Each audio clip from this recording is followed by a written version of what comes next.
in my mind going over 27th of August, 27th of August, and I kept saying 1979, I'll never forget this date, and I don't. Every year that date comes around and we remember it.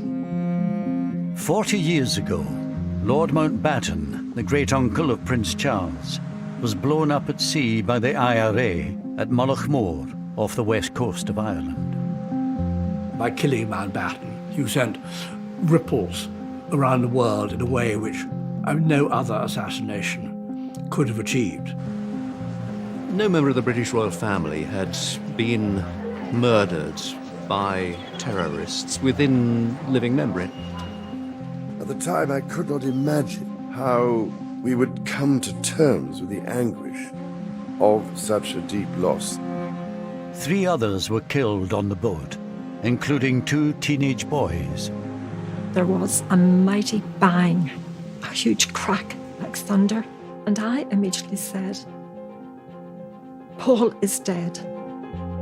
The day was marked not just by the Mounbatten bomb, but by a second IRA attack that killed 18 British soldiers at Warren Point across the border in Northern Ireland. The IRA couldn't believe their luck. For the nationalist population, we were monsters. This is the story of that day, told by those directly affected by it. It is hard when you see the wounds that never really got sewn up from that day and that tragedy, and that is hard.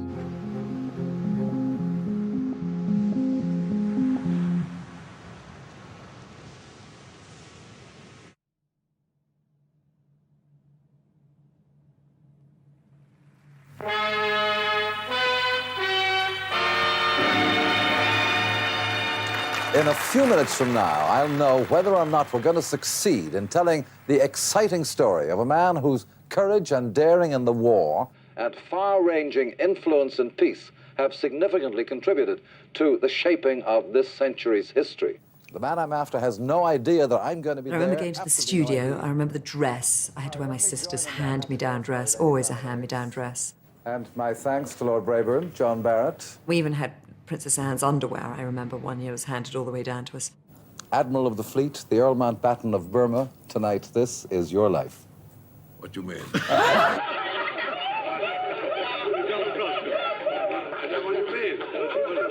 here, we have a whole host of surprises for you.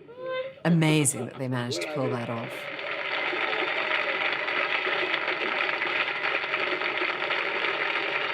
Now, India, that's an unusual name, isn't it? How did you get that? Because my grandfather was the last Viceroy of India.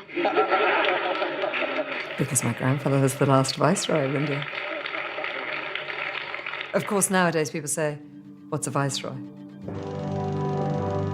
As Viceroy, he was the last colonial ruler of India. He was also Admiral of the Fleet, second cousin of the Queen, and mentor to the Prince of Wales. The Earl Mountbatten of Burma was for half a century one of Britain's leading public figures. Can you bear having hot milk in it, or would you rather not have milk in it? In retirement, he spent more time with his family, but he still enjoyed the public spotlight so much that he allowed an ITV crew to record his annual summer holiday in Ireland, even if it meant compromising the family's privacy. Every Easter, every summer, every Christmas, every single holiday, we were together with our natural cousins. 1, 2, 3, whoopsie! Classy-born was always in the summer, a month in August. Yeah, twins, where are the twins? For all of the fact that it was called Classy-born Castle, essentially it wasn't. It was a Victorian mansion with some turret built onto the end of it. Lord Mountbatten inherited Classy-born Castle from his wife, Lady Edwina, who died in 1960.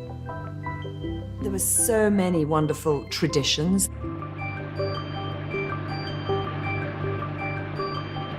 The heart of the holiday was going out on the boat. I would go a lot on the boat. We all did. The The building of the dams, that was absolutely a tradition and taken very seriously. Everybody knew what they had to do. Give it to me, I say, listen, you start, make the hole here. There it is, see? From here, then you start doing the dam. Out of the way, Fee.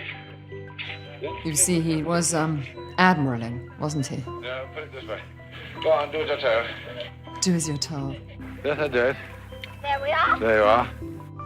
It would be hard to be chief of combined operations and then not be in charge of the family dam. Let's face it. The Mounbattens were generally viewed by the locals as benevolent, well-meaning, helpful people who it was nice to have around. The neighbourhood benefited as a result of their presence. Each summer, the Mounbattens would take up residence at Classybourne Castle, overlooking the pretty fishing village of Mullaghmore. The family's visits brought a touch of glamour and jobs for the locals. This photograph here was in the dining room of Classybourne at a dinner. That's just me there. When you look back so many years ago, it's now 40 years, you can always say the memories of them are happy ones. And that's the most important thing of all. Do you remember this, Mother? Lord Louis gave you this book. Yeah. To Mrs. Barry, with grateful appreciation, Mounbatten of Burma, Classybourne Castle, August 1978. And it was Barbara Carson's book of useless information. So my mother treasures that very much. I think that's the last thing he gave to her.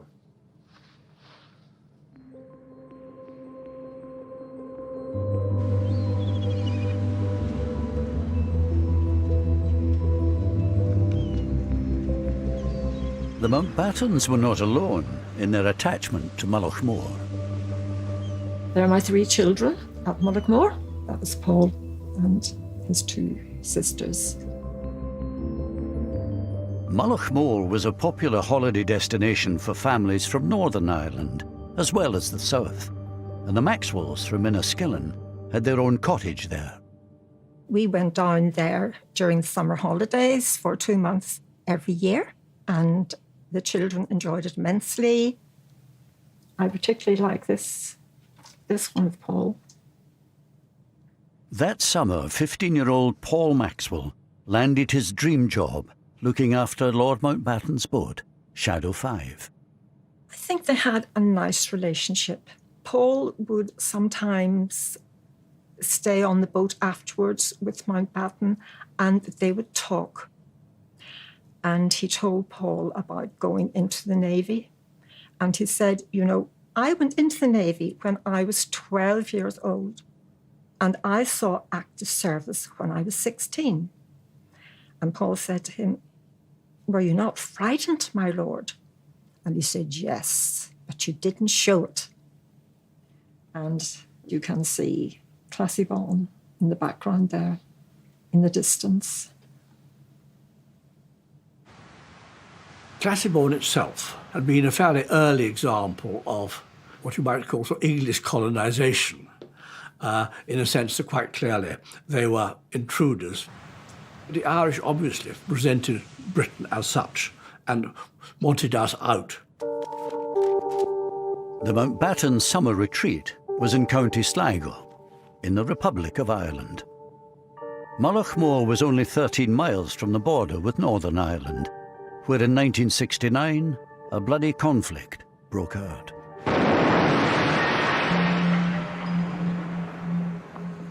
Catholics in Northern Ireland resented being treated as what they saw as second-class citizens, and the IRA took up arms against the British state. Despite the nearby troubles, the Mounbattens kept coming to Classybourne. They enjoyed protection from the local police, the Garda, but it was all kept very low-key. The families themselves were very rarely targeted at all, and there was very little personal animosity. But I don't believe the Garda, more than anybody else, believed that actually there was a serious threat. Judging the appropriate level of security for the Mounbattens was a tough call. My grandfather was very keen not to have the intrusion of an overly protective force around, which is funny when you think that on the mountainside there was a big painted sign, Brits, go home. You arrive for your summer holiday and that's the welcome. A reminder that while the fishing village of Mullaghmore itself may have welcomed the Mounbattens, County Sligo had deep roots in the Republican movement. Mounbatten would have been seen by people in the IRA leadership as a cultural icon of the British establishment. Anthony McIntyre joined the IRA in Belfast in 1973. He wanted to get the Brits out and create a united Ireland. Although he later fell out with the IRA, he understood their mindset at the time. He would have been targeted, and his targeting justified on the grounds that by taking him out, there was a blow been administered to the very heart of the British establishment. It turns out that throughout the 1970s, Lord Mounbatten had been a potential target for the IRA. Kieran Conway had risen through the IRA's ranks to become its Director of Intelligence by 1975. He reveals for the first time that an attempt on Mounbatten's life had been actively considered 4 years before the successful assassination. In the mid-70s, there was an operation cleared to kill Mounbatten. He was to be ambushed either exiting or entering his castle. 4 or 5 men. A spotter car somewhere distant. Then walkie-talkie communication between the people with the guns in the car to say he's on his way. You'd know roughly how long it was going to take. And then open up in the car. The mindset in 74, 75, the early 70s would have been operational, you know, like kill them without too much reflection. I think he would have been astonished if told that there were IRA members in Ireland who were interested in his existence, let alone wanted to murder him. The 1975 plot did not get the go-ahead from the IRA's Army Council, and Kieran Conway temporarily left the IRA later that year. But the military campaign against the British security forces did not let up. In Crossmaglen, it takes all the professional skills of the army to make it safe enough for the Royal Ulster Constabulary to walk around the town where they're charged with maintaining law and order. 2 of them have been gunned down here. By 1979, the British Army had been in Northern Ireland for 10 years. Around 30,000 troops were lined up against an estimated 500 IRA volunteers. Yet 324 soldiers had already been killed. And things were particularly dangerous in South Armagh, which runs along the Irish border. Bombings and shootings. South Armagh had a fairly notorious reputation as being dangerous. More dangerous, perhaps, than any other battalion area. Of course, South Armagh adjoins the Republic, so life on the border was challenging. South Armagh Brigade was beyond belief. Just its ability, their operational efficiency, they were visibly beating the British.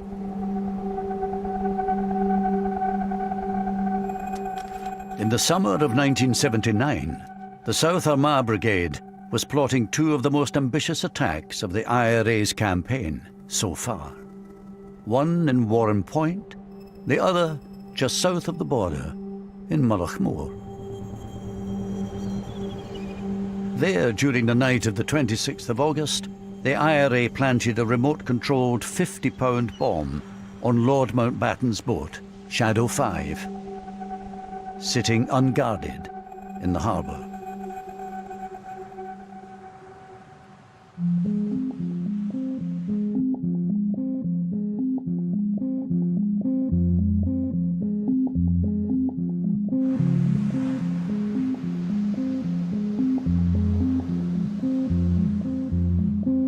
went on duty at 6 a.m. up at the castle here. 9 to 9:30, Lord Mounbatten and his family came out from the castle and informed us that they were going down to the pier.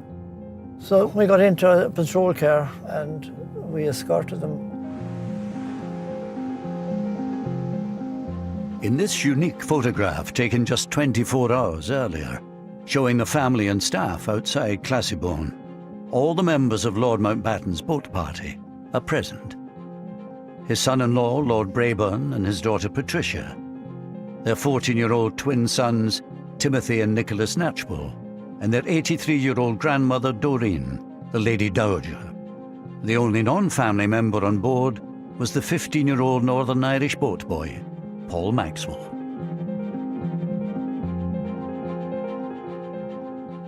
The day itself comes to me in flashes, rather like small explosions. I remember distinctly sitting in the library with my brother. My grandfather and the others had gone out of the boat, and Ash and I were watching on this crackly, fuzzy television screen, Laurel and Hardy. On that day, the 27th of August, 1979, I was sitting on the back patio with Paul's father and Aunt Lisa. Paul said, "Goodbye, Mum. See you in the evening." I didn't think that was the last time I would ever see him alive.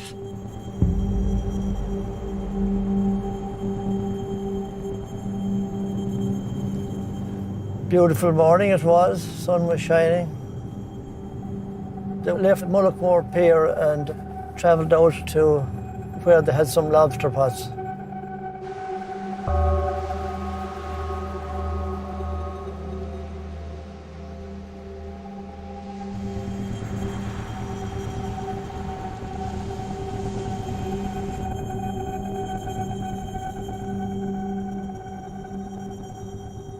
This is where we were. Yes, looking out, you could see the boat as it came along.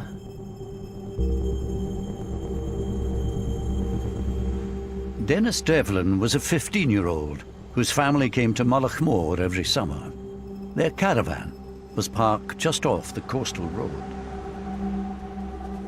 I seen his boat and I recognised it. Well, there's a green with a white cab and I just recognised it was his boat. As they come in, I could hear them talking among themselves. As the boat pulled up, I remember the young fella over the side of the boat pulling in the lobster pot and slowly pulled it in. The boat had turned round towards me and I was just watching it and I knew it was Lord Mounbatten's boat. The next thing, everything was spewing up into the air. Everything just rose up and I knew it was an explosion. Suddenly there was a flash of light and a loud bang, and you could see the boat had just disintegrated. It was obvious that a bomb had gone off. There was a mighty bang, a huge crack like thunder. And I immediately said, "Paul is dead." And I knew he was dead because I felt a part of me go.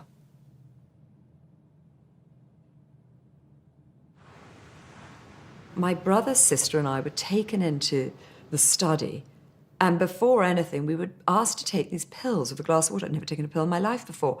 And that, to me, was more surprising than anything of that day. I couldn't understand why I was being made to take a pill. Again, I think it's so reflective of the era that they were in the 1970s, that someone would have had Valium on them, for God's sakes, and said, let's give it to the children. I mean, dear God, would you give an 11-year-old a Valium? I, for some reason, left the castle and ran down to the beach, which wasn't helpful at all, and incredibly inconsiderate of me now I look back. I remember sitting on the rocks down at the beach, in my mind going over 27th of August, and I kept saying 1979, I'll never forget this date, and I don't. every year that date comes round, and we remember it. And it was just such an incredibly beautiful day. And on the rocks, this incredible view. And yet, destruction. I'm so sorry, I don't normally get upset.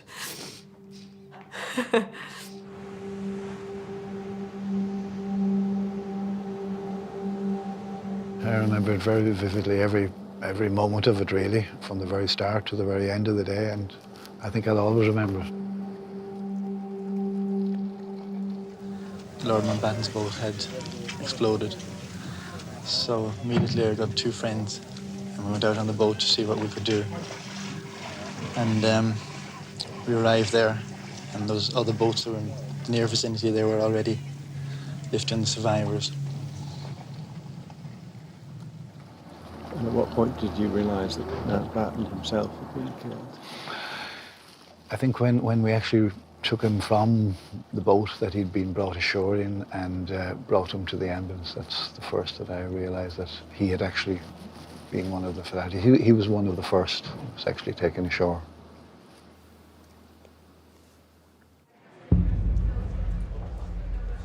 It was a perfectly ordinary day, that August bank holiday. I was helping to put together the lunchtime bulletin for Radio Ulster. Nicholas Witchell was a trainee reporter at the time in the BBC newsroom in Belfast. We received a tip-off from somebody we knew suggesting that there had been an explosion reported at Mullaghmore in the Republic of Ireland. I do remember forming the words on my pad, Mounbatten dead. By now, all but one of the bodies of the boat party had been recovered. Lord Mounbatten and Paul Maxwell had been killed instantly. The 83-year-old dowager fatally injured. The parents of the twins were also seriously wounded, as was 14-year-old Timothy. His twin brother Nicholas was still missing.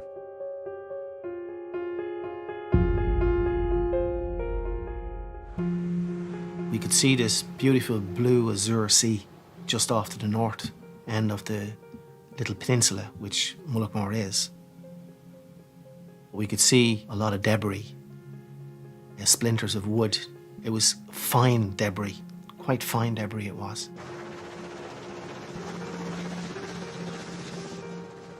I was winched from the rescue helicopter.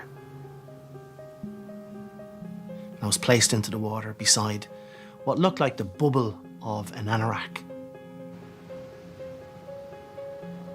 I placed my hand and pulled it, and it didn't yield very easily, and I pulled it a second time, and it was then the head come up with the jacket as I pulled, and I realised it was a child. Imagine what those thick Aran sweaters must have felt like, clogged with oil and water, being lifted out of the ocean. And how long had Nick been floating in the water? It was the first child that I handled in death. It came as a terrible shock to me, I can tell you, but I'm in rescue mode. I need to get him out of that water. I need to give him over to his family. 14-year-old Nicholas Knatchbull's body was returned to Mullaghmore Harbour. It's the last photograph we have of Paul. That's Paul. And that is Nicky and Timmy. So one boy survived and the other two were killed.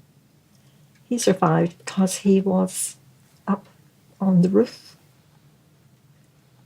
Mounbatten was in the middle between Paul and Nicky.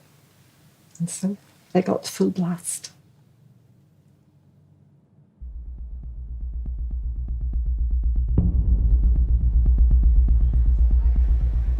Later that afternoon, I had a phone call from a contact I knew within the Republican movement, who asked, most unusually, to drive up to the Falls Road to meet him. Opened the door, he got into the car, sat down beside me, we drove on. Then he reached into his mouth, like that, and drew out a small scrap of paper which was wrapped up in cling film, unwrapped it, and this was a telex message which contained the IRA claim of responsibility for, as they put it, the execution of Lord Mounbatten. The choice of the word execution is very deliberate. It is an attempt to imply that there was some kind of a justification. Execution implies a judicial process, clearly, absolutely inappropriate. By killing Mounbatten, you sent ripples around the world in a way which probably no other assassination could have achieved. While people were still reeling from the news that a member of the royal family had been killed at Mullaghmore, the IRA's operations that day were not yet over. Now the British Army was in their sights. Later that afternoon, over 100 miles away, members from another South Armagh unit were lying in wait by the Newry River on the southern side of the Irish border. They were hoping to blow up a British Army convoy travelling along the road from Warren Point across the river in Northern Ireland by detonating 2 radio-controlled bombs that they'd planted earlier. One, a 700-pound device hidden in a lorry piled high with straw, was parked in a lay-by. The other, 1,000 pounds worth of explosive, hidden in a nearby gate lodge.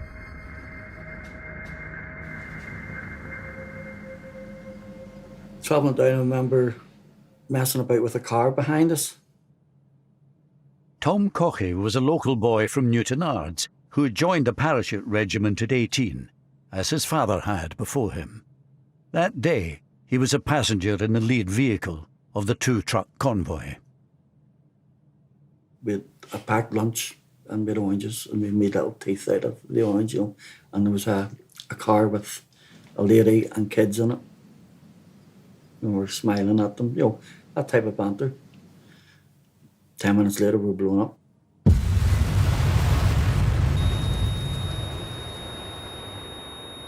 Not a bang, just a rumble. And I had the sensation of flying. Not even coming to, just looking about, sitting there, and everything's just a mess. I came into the roundabout and you couldn't see past the roundabout, totally obscured with smoke. Peter Malloy was a freelance photographer at the time who just happened to be passing. I got out, grabbed the cameras, and just as I'm going into it, a policeman's coming running out and he's screaming.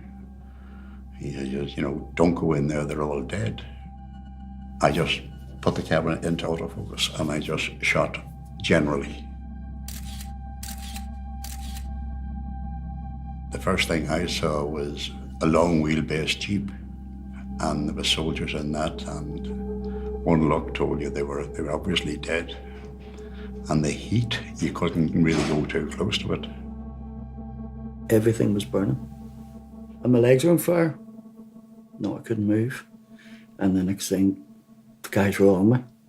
They were pouring water, trying to put me out. And one of the guys gave me his red beret to put over my face to keep the sun off it. And I can remember lying there and voices. Dead, he's dead, he's dead, dead, he's dead, he's dead. And voices getting closer to me. And whether I imagined this or whether, I don't know, but I vividly remembered. I remember saying, I'm not dead. And taking the beret off, it was like a roll call of the dead. 7 of the 9 paras travelling in the first truck had been killed. Tom Caughey, along with his friend Paul Burns, were the only survivors. But the carnage didn't end there. A very fine English voice shouted, there could be a second bomb. Take hard cover. And they all went over towards the gate lodge. Across the river, the IRA bombers were lying in wait ready to detonate the second bomb. They'd predicted correctly where the surviving British troops were likely to regroup. I remember getting put in that chopper and Paul Burns being put in. I remember looking at his face and it was like something out of Tom and Jerry. When the cigar goes off in your mouth and your face is black. And with all little, he was like a straw man, little bits of straw stuck in his face. And then, boof, bang it goes again. Boom.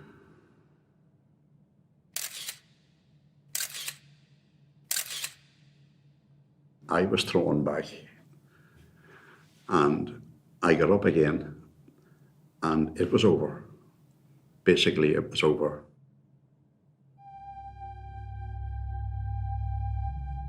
The 27th of August had started badly for Mike Jackson. The news came through of the Markmoor bombing and the death of Earl Mounbatten, amongst others, which was obviously very shocking. Now, as the news broke that his fellow paras had been ambushed at Warren Point, Jackson himself was called into action. The brigade commander looked at me and said, "Mike, what are you doing here? You go down to the site, secure it, and take on all the aftermath." And so I gave out some rapid orders and got on the first light helicopter I could. There's no communication. All telephones are cut off, so you're waiting for word to come back from your own lads to what actually is going on. Is there a bit of you thinking, that's my mates? Yes, absolutely. And you want to know who it was because you know that some of your mates were killed. So yes, you did want to know. Dead. Dead. Dead. Dead. Dead.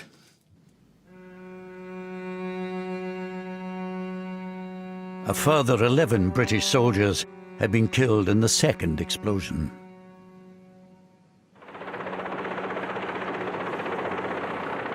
I get to Warren Point and it's a pretty grim sight, as you can imagine. There were body parts pretty much everywhere, and the trees were everywhere. And those who had survived were in shock.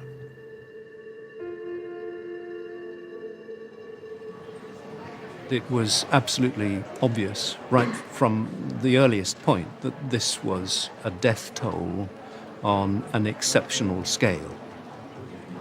It transpired, of course, that 18 soldiers had lost their lives, the greatest single loss of life that the British Army had suffered in Northern Ireland.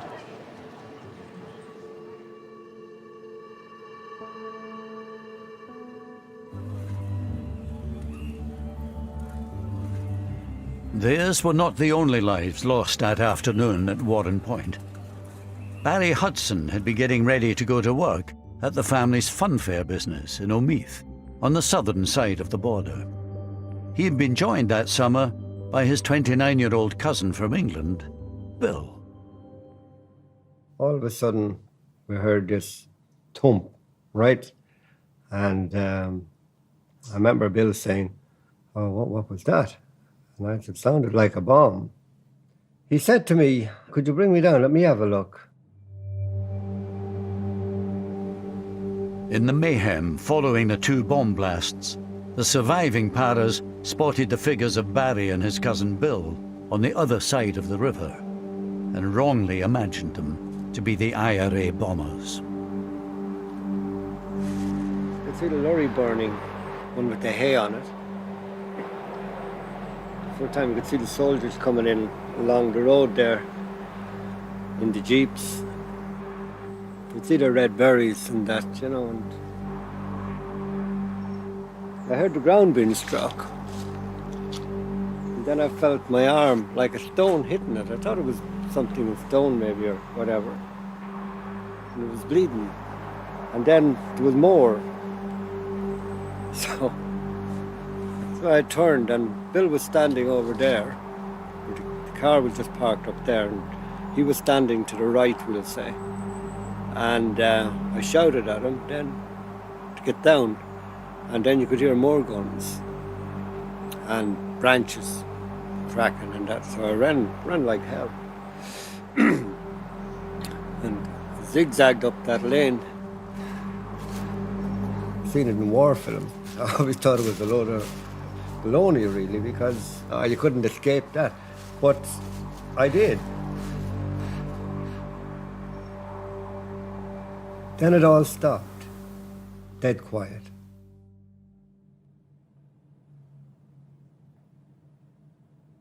So after about a minute or two, I thought my cousin should be coming up now. I just thought he'd get up and come back up. I looked around the corner and I seen him lying on his back and blood, a lot of blood. And I ran down to the car. I knew when I seen him, it's nothing anyone can do for him. The lad that pulled the trigger, I'm sure he was shell-shocked. Didn't enter his head for one instant, not to pull that trigger. And I think we would all have done the exact same thing in that situation. It was left to Barry to report the tragic news to Bill's father. Ironically, Bill Sr. worked in Buckingham Palace as one of the Queen's coachmen. I said, "Oh, terrible news, Uncle." I said, "Bill's dead."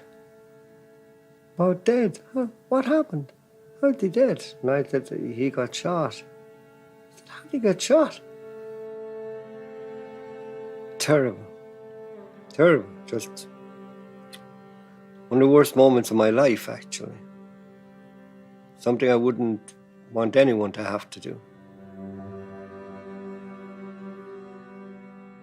The army later acknowledged that Bill Hudson was an innocent civilian, mistakenly killed.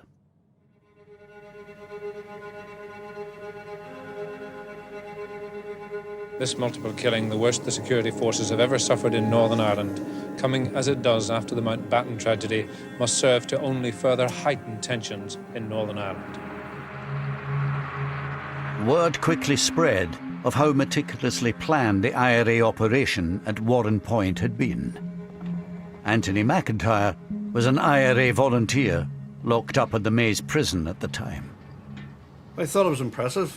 I thought it was ingenious, because not only did they detonate the first device, they had to wait until the British Army backup arrived and positioned itself behind the gate post and then detonate the second one. So it took nerves of steel for the volunteers to sit there and do that.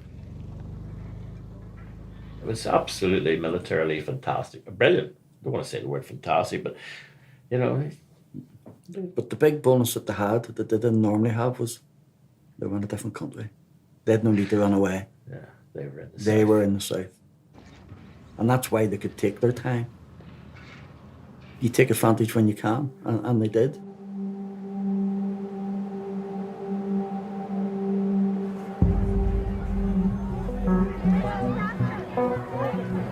Will you please stand still and I will move? The attacks on Lord Mounbatten and the British soldiers made a deep impression on Mrs. Thatcher, who had been Prime Minister for only 4 months. Within 36 hours, she landed in Northern Ireland on an unscheduled visit to investigate what had happened and to offer reassurance. When she went to Northern Ireland, I remember the walkabout in the shopping mall, which I thought was an extremely brave thing to do. Not because there was much risk of being shot in that environment, but simply because there would be a lot of people in the shopping mall who didn't like her very much. Mrs. Thatcher, we want the freedom for our country, and you're so getting! She was a very feminine person. And it's not allowed us to tell. Yes, basically. She was profoundly moved. She didn't blub, but tears came to her eyes. Well, it could have been a lot worse. She only very rarely wept, to my knowledge anyway. And when she did, there was good reason for it. She's not everybody's cup of tea, I know that, but she was able to relate, and they to her, to the soldiers. Boadicea, very doughty lady.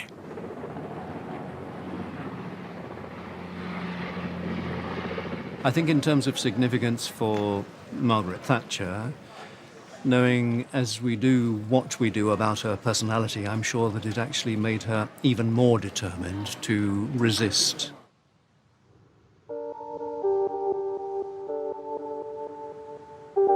Mrs. Thatcher's flying visit did not extend to the scene of the Mounbatten bombing over the border in the Republic of Ireland.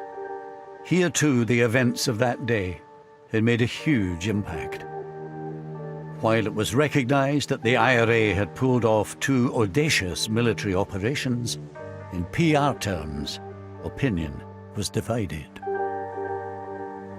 Almost everybody spoke with regret and shame about what had happened to Mounbatten. And that sense, this is our territory, how dare they do this on our territory. But there were a number of people, I won't say a majority, but there were a number of people who said what happened to Mounbatten was wrong. But as far as the British soldiers are concerned, listen, those that live by the sword die by the sword. This feeling was reinforced by the fact that 16 of the 18 British soldiers killed at Warren Point were from the paratroop regiment. The Paras were deeply unpopular on both sides of the Irish border, thanks to an infamous incident that had taken place 7 years earlier. There is no other single incident in Northern Ireland that unites nationalists of all colour, north and south, like Bloody Sunday does. Because to us, it was the deliberate killing of peaceful protesters on a march in Derry. 13 civil rights protesters were killed on what came to be known as Bloody Sunday. Here was the British Army turning its guns on the people it called its own citizens. And the soldiers responsible for Bloody Sunday were the paratroopers.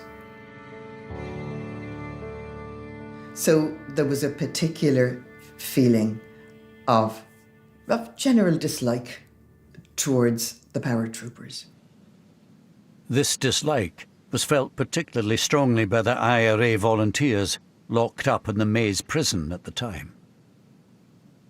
And how would you characterise the reaction of you and your fellow prisoners to hearing about the Warren Point news? Exuberance, exhilaration. All the Christmases had come at once and come early. The IRA couldn't believe their luck. For the nationalist population, we were monsters. We were quite ruthless, quite callous, quite indifferent to the suffering of the relatives, and found the parachute regiment absolutely anathema. They were celebrating, and of course they were. And, you know, they had a good day. And doubly good in the sense, you know, with the memory of, for them, the memory of Bloody Sunday. Yeah, of course, yeah. Yeah, what's where the old saying come out, you know, 13 dead, not forgotten. We got 18 on Mounbatten. There's a quote for you. Very good.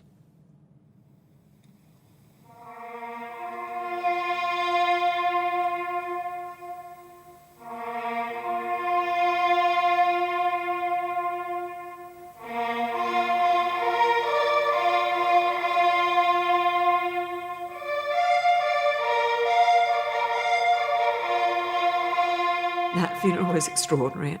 I think my grandfather had masterminded every moment of it, understandably, and it ran to perfection. The whole family of Europe seems to be here. Lord Mountabetten's state funeral, the largest of its kind since Winston Churchill's, provided a vivid reminder of the personal nature of the blow dealt to the royal family.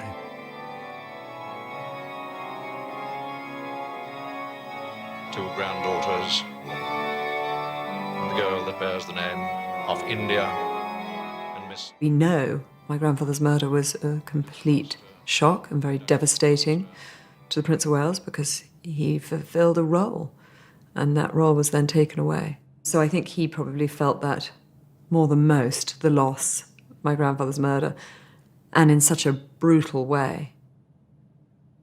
The murder horrified him and, in a way, marked him for life. It left a sort of sense of uncertainty. If Mounbatten, the invincible, the almighty, could be snuffed out like that, then what was left certain in life? Within a week of the funeral, 11-year-old India found herself sent off to Gordonston, the boarding school in the north of Scotland. Here she was given a painful reminder of the very public nature of her grandfather's death. I remember feeling desperately lonely, going off to boarding school without my mother. And the first night, someone, after lights out, saying a joke. And maybe we can't even put this in because it's too horrific, but she said, how did they know Lord Mountabatten had dandruff? And no one in the dorm at the nights out knew the answer. And the answer was, of course, because they found his head and shoulders on the beach. It was a pretty staggering moment. Later that autumn, 2 IRA men were put on trial for the murder of Lord Mountabatten. One, Thomas McMahon, was convicted. Thomas McMahon, did you know him by reputation? I knew him both by reputation and personally, and he was a very, very fine IRA volunteer. Very fine indeed. They'd be the most outstanding figure to have come out of South Armagh. Thomas McMahon was sentenced to life in prison, but no one higher up in the IRA leadership chain was ever held to account for the bomb. Somebody knew children get on that bomb. Not necessarily the guys who put the bomb on or the guys who made the bomb, but the people who planned it certainly knew about the children. And if they knew about the children and were quite prepared to go ahead and to sacrifice their lives in order to get Mountabatten, then it's a war crime. Although Anthony McIntyre has since fallen out with the IRA, back in 1979, he was still very much an insider. Given the political sensitivity around Mountabatten and the fallout that the IRA leadership, the political thinking people in the IRA leadership would have anticipated, I would imagine that was a decision taken at the most senior levels.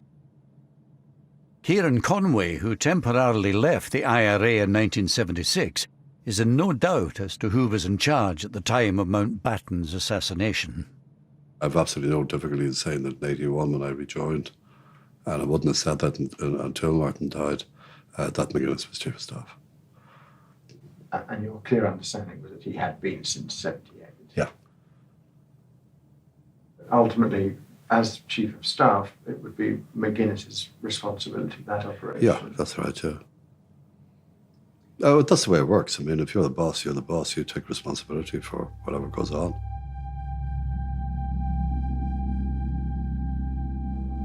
Meanwhile, no one was ever put on trial for the bombs at Warren Point, let alone convicted, despite the arrest on the day itself of 2 IRA suspects near the scene of the carnage. Well, of course it's frustrating. The offence is one of murder, mass murder. And it is a source of great regret that nobody was brought to account for it.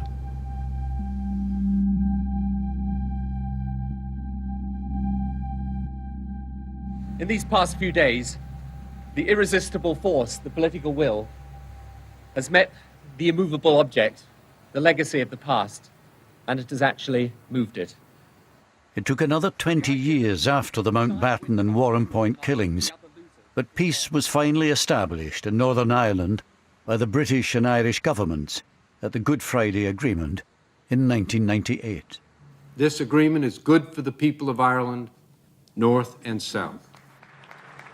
As part of the peace process, the IRA's prisoners were released, including Thomas McMahon, the sole IRA member convicted of the killings.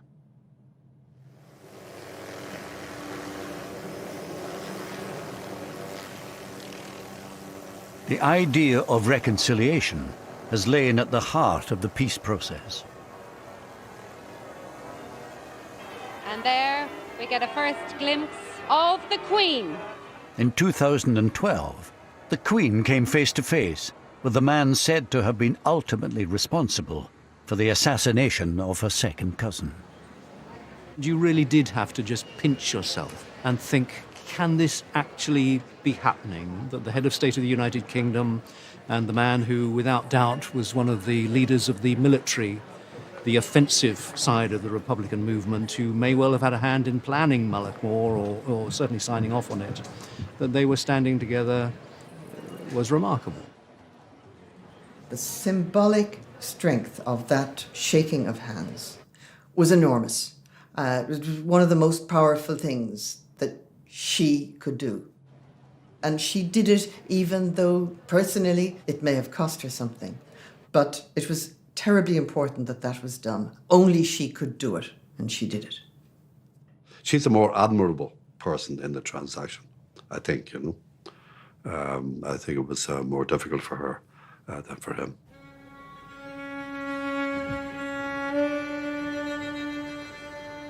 Like mother, like son. 3 years later, the Prince of Wales made his own gesture of reconciliation.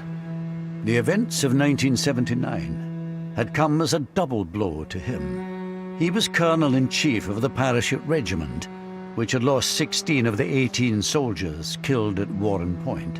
And at Mullaghmore, he'd also lost a mentor who meant so much to him. At the time, I could not imagine how we would come to terms with the anguish of such a deep loss, since for me, Lord Mounbatten represented the grandfather I never had.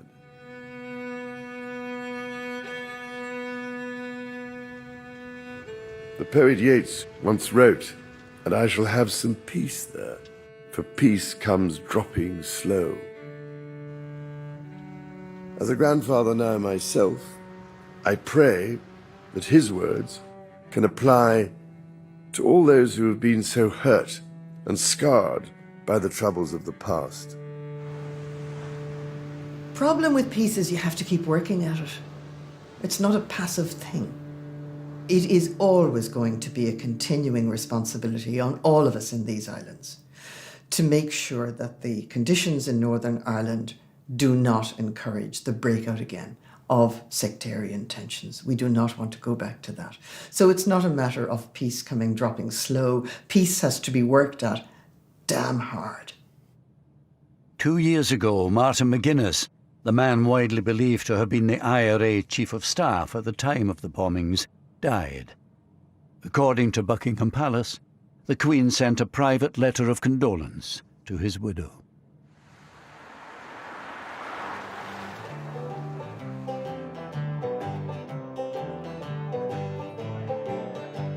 Today, for the most part, normal life has returned on both sides of the Irish border. But the sense of shame in the village of Mullaghmore lives on, especially among those who'd had close ties to the Mounbattens. There was a terrible sense of shock in this village and disbelief. And there was a dark cloud over the area, over the village for years after. People didn't talk about it. They did in their own houses, hushed, talked about it, but not out in the open. People felt so bad about what had happened and embarrassed about it. As with the town, so with the individuals themselves. They too are still struggling to come to terms with the tragic events of 40 years ago. I never took another picture since. It's 40 years ago. Why did you never take another photograph? I just couldn't face it. I was literally shaking. I watched the firemen and I thought that's what I should have been doing. And the following week, I applied and I joined the fire service then. Loved it. Loved it. I see that young boy's face over and over, and it doesn't go away, and it doesn't get any more blurred as it did from 1979 to today, because I can still see it. I'm okay with all that because I brought that kid home.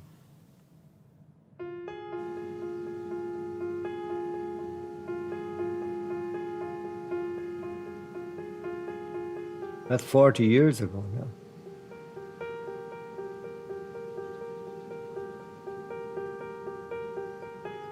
It hasn't been one day, I'm sure, that it hasn't crossed my mind. Sometime. And that's a long time for something to stick in your mind. Didn't feel lucky at the time. Didn't feel lucky for 10 years after. I wanted to be with them. Why did I survive? It was like a day that would never end. And then went on to weeks that would never end and years where grieving would never end. And it hasn't. I will always grieve for Paul. I carry him in my heart everywhere I go. I asked my mother about doing this, and she said, yes, absolutely, it's important to keep talking. I think in trauma and in death and in survival, there is so much that is unsaid, and there is, unfortunately, no path. There's no written textbook of healing.